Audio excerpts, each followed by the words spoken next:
Assalamualaikum warahmatullahi wabarakatuh. Perkenalkan, nama saya Ardi Zulmi dengan NIM 22933 dari Fakultas Kehutanan ISTEPER Yogyakarta.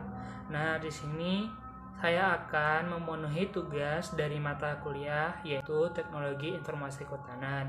Jadi, selamat menyaksikan.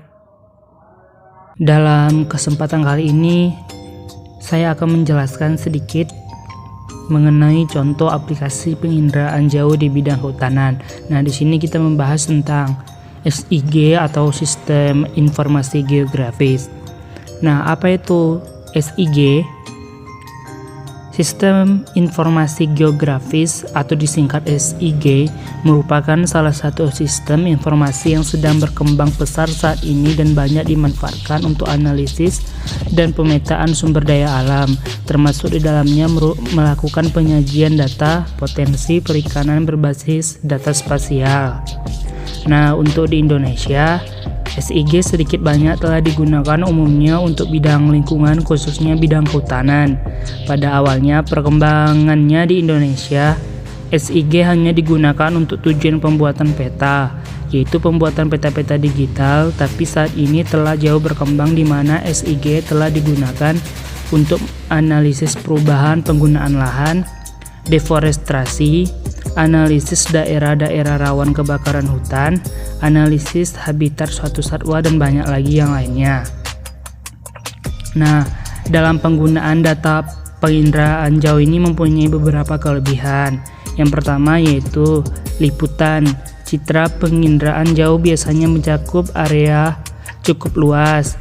Misalnya, satu scan citra Landsat meliputi area seluas 185 kali 185 km sama dengan 3,50 juta hektar, dibandingkan dengan selembar potret udara 23 cm kali 23 cm skala 1:50.000 hektar. Nah, kelebihan kedua yaitu data digital, di mana citra penginderaan jauh dapat diperoleh dalam bentuk digital sehingga data tersebut dapat diolah secara digital dengan menggunakan komputer. Hal ini akan memberikan hasil yang lebih konsisten dan proses yang lebih efisien. Dan kelebihan selanjutnya, periode tersedianya data. Data citra dapat diperoleh secara periodik. Misalnya setiap 16 hari untuk Landsat TM dengan teratur, sehingga tersedianya data pada setiap periode dapat terjamin. Di samping itu, dengan tersedianya data secara periodik tersebut, gejala perubahan alam, pola perubahan hutan, terjadi kerusakan hutan, pertumbuhan hutan, dan sebagainya dapat dipelajari. Kelebihan selanjutnya yaitu murah. Dengan cakupan wilayah yang luas, maka biaya pengadaan citra per satuan luas menjadi lebih murah. Hutan yang mempunyai peranan penting secara ekologi, ekonomi, dan sosial perlu diketahui kondisinya secara periodik agar hutan dapat dikelola dengan tetap memelihara dan mempertahankan manfaatnya secara lestari dan berkelanjutan. Nah, cakupan hutan yang luas dengan kondisi lapangan yang umumnya berat dan lokasi yang tidak selalu mudah untuk dijangkau menjadikan teknik penginderaan jauh sebagai perangkat tepat untuk mendapatkan data sumber daya hutan. Lanjut kita ke contoh penggunaan SIG di bidang kehutanan, yaitu pertama ada perencanaan pengangkutan hasil tebangan. Untuk mengidentifikasi jumlah kayu yang bisa ditebang dari suatu wilayah hutan di daerah pegunungan dan diangkut ke industri pengolahan dengan biaya yang optimum, perlu menetapkan lokasi dan desain sistem pembalakan atau lodging dengan sistem kabel, serta merencanakan jaringan jalan angkutan. Masalah seperti ini dapat dipecahkan dengan menggunakan SIG, yaitu dengan mengintegrasikan beberapa peta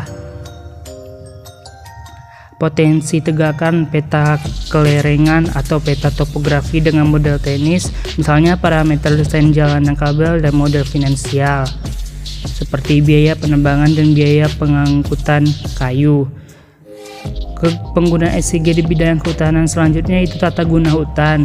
Untuk menetapkan apakah satu kawasan hutan perlu ditetapkan sebagai hutan lindung atau tidak, perlu dilakukan evaluasi berdasarkan kriteria dan skor yang ada, yaitu seperti nilai curah hujannya, kelerengannya, jenis tanah, dan ketinggiannya.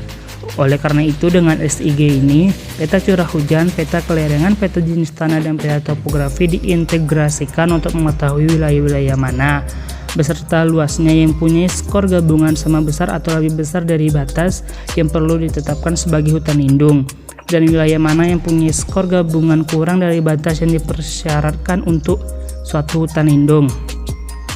Penggunaan SIG di bidang hutan selanjutnya itu monitoring dan pengawasan. Dengan mengkombinasikan peta areal HPH, peta RKT, dan citra satelit terbaru, maka dengan menggunakan SIG dapat diketahui apakah pemegang HPH telah melakukan penebangan liar di luar blok tebangan yang diizinkan. Mengingat bahwa tebangan di areal HPH dilakukan dengan tebang pilih, maka adanya jalan angkutan yang baru dibuat merupakan indikasi kuat adanya penyimpangan tersebut. Selanjutnya yaitu deforestasi dengan mengkombinasikan peta batas kawasan hutan dan citra satelit dengan bantuan SIG dapat diketahui besarnya perubahan kawasan hutan menjadi non-hutan. Dan dengan menggunakan perhitungan didapatkan data laju deforestasi dari kawasan hutan baik tingkat nasional maupun tingkat provinsi. Selanjutnya penggunaan SIG di bidang kehutanan yaitu kebakaran hutan. Di sini SIG telah digunakan untuk mengidentifikasi kawasan-kawasan yang rawan akan kebakaran dengan menoverlay dan menganalisis beberapa data biofisik seperti curah hujan, temperatur, RH. Dari hasil analisis tersebut biasanya dibuat scoring dari setiap faktor yang mempengaruhi kebakaran hutan dan dengan cara menjumlah skor masing-masing dan mengoverlay peta setiap faktor akan didapat kawasan yang rawan terhadap kebakaran dari yang tinggi sampai rendah. Nah, dari sini dapat diambil keputusan untuk melakukan tindakan preventif kebakaran seperti pemantauan yang lebih intensif terhadap kawasan yang sangat rawan dan penyediaan peralatan dan fasilitas pemadam kebakaran pada titik-titik terdekat dari daerah tersebut. Yang terakhir yaitu rehabilitasi lahan. Di sini gerakan rehabilitasi lahan dapat dilakukan dengan berhasil guna apabila didapatkan informasi yang akurat baik spasial maupun non spasial dari kawasan-kawasan kritis yang perlu direhabilitasi. Informasi tersebut dapat disediakan dengan cepat dan akurat dengan menggunakan teknologi SIG dan penginderaan jauh. Melalui kombinasi SIG dan penginderaan jauh, kawasan-kawasan kritis seperti tanah kosong, pada alang-alang, dan lainnya. Nah, itulah beberapa contoh penggunaan SIG di bidang kehutanan. Terima kasih telah menonton, semoga bermanfaat. See you.